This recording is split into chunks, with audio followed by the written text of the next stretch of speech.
ये रात्रि में परमार्थी संन्यास है।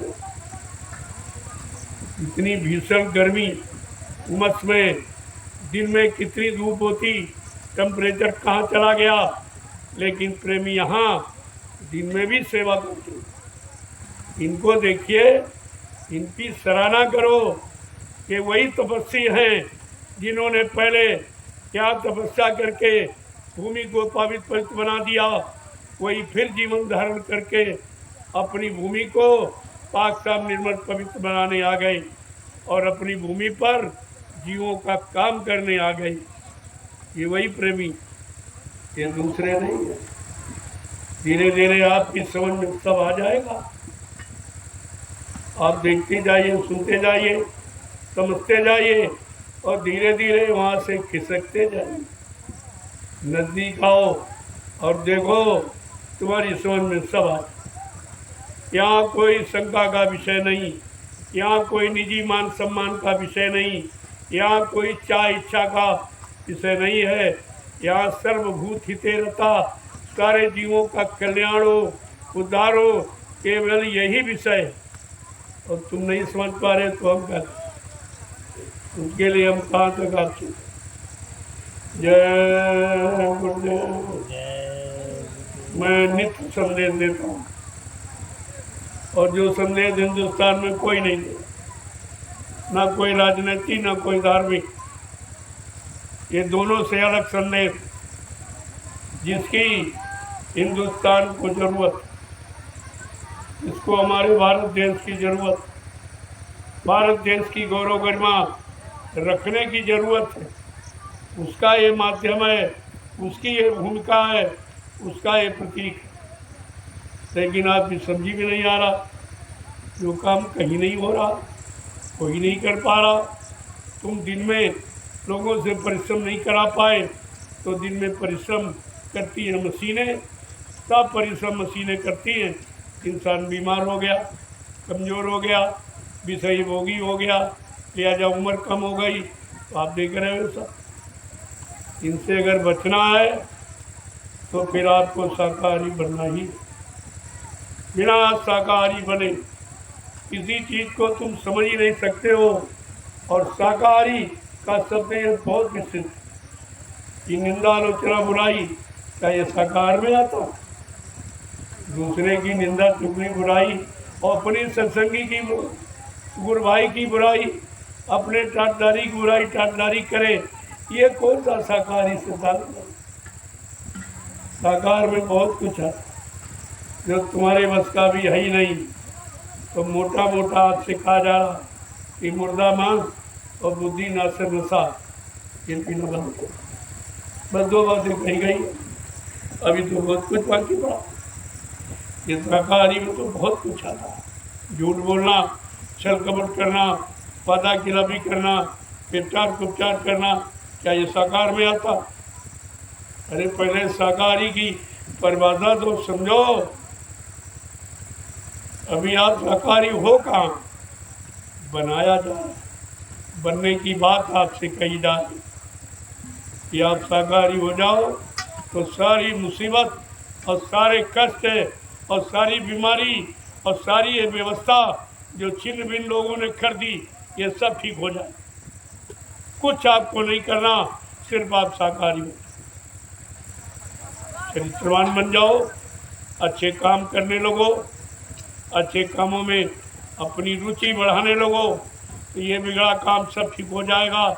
जो लोगों ने बिगाड़ा और झूठ कह के झूठा वादा करके और कर कुछ नहीं पाए, ये काम महात्माओं का है, क्योंकि ये संत महात्माओं का देश है। ये नेताओं का देश कभी नहीं रहा। ये 70 साल की आज़ादी में आपने नेताओं को बैठा दिया, लिहाजा क्या हुआ? परिणाम सब बिगड़ गए, सब ध्वस्त हो गई व्यवस्था। क्योंकि नेता कौन है?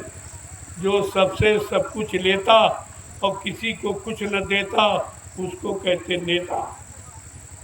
इनकी जरूरत नहीं है। नेता का मतलब सही नेतृत्व करने वाला, सबको सुख शांति प्रदान करने वाला, सबको न्याय सुरक्षा रोजी रोटी देने वाला और सबके कष्ट मुसीबत को दूर करने वाला, उसको कहते नेता।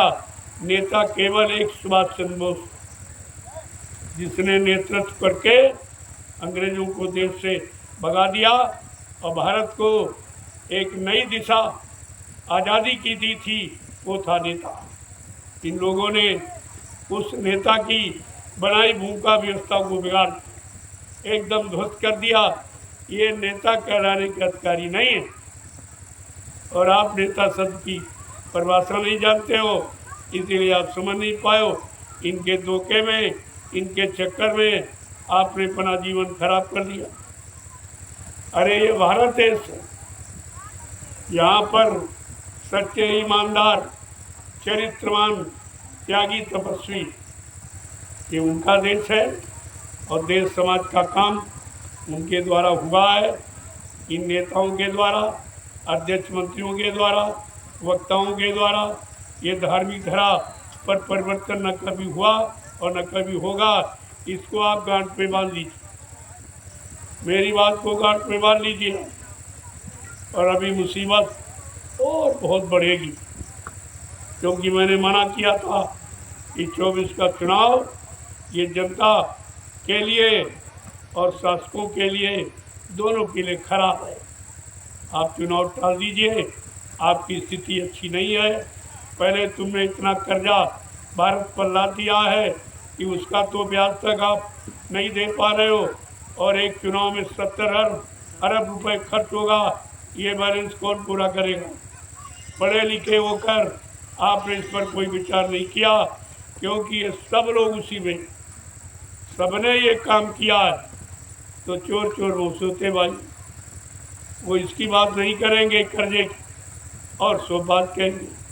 बाबा जी ने ऐलान किया था कि वोट हमारा वहाँ पड़ेगा, जो ब्याज हमारा माफ़ करेगा, हम पर शासन वही करेगा जो ब्याज हमारा माफ़ करेगा। ये बाबा जी का संदेश सारे हिंदुस्तान में प्रसारित हुआ और प्रेमियों को ये मंत्र के रूप में माला पर जपने का अधिकार दिया गया। लेकिन प्रेमी भी भ्रमित हो गया, उसके भी समझ में कुछ नहीं आ रहा कि गुरु का संदेश क्या है, गुरु का आदेश क्या है और क्यों दिया है कि देश की खुशहाली अब इनके द्वारा नहीं, वो संत महापुरुषों की भूमिका के द्वारा हो। बात तो समझ में लोगों को आई, लेकिन सब आ जाएगी। कुदरत सबको समझाना जानती, वो 1 मिनट में इन सबको समझा देगी। अभी संतों का वरद हस्त आपके सिर पर है कि शायद अब मान जाए, अब समझ जाए, अब ठीक हो जाए। झूठ बोलना, वादा खिलाफी करना बंद कर दे, झूठा संदेश देना बंद कर दे। ये मौका आपको दिया, नहीं मानोगे तो ये चार्ज कुदरत के हाथ में जाने ही वाला है, सबकी अकल ठिकाने हो जाए। इस बात को गांठ में बांधी। मैं रोज ही संदेश दे रहा हूँ, पहले भी दिया, आज भी देता हूँ। इसका रिजल्ट, इसका परिणाम अच्छा नहीं होगा। जो आपने मेरी बात नहीं मानी, मेरी प्रार्थना नहीं स्वीकार की है, इसका परिणाम अच्छा नहीं होगा।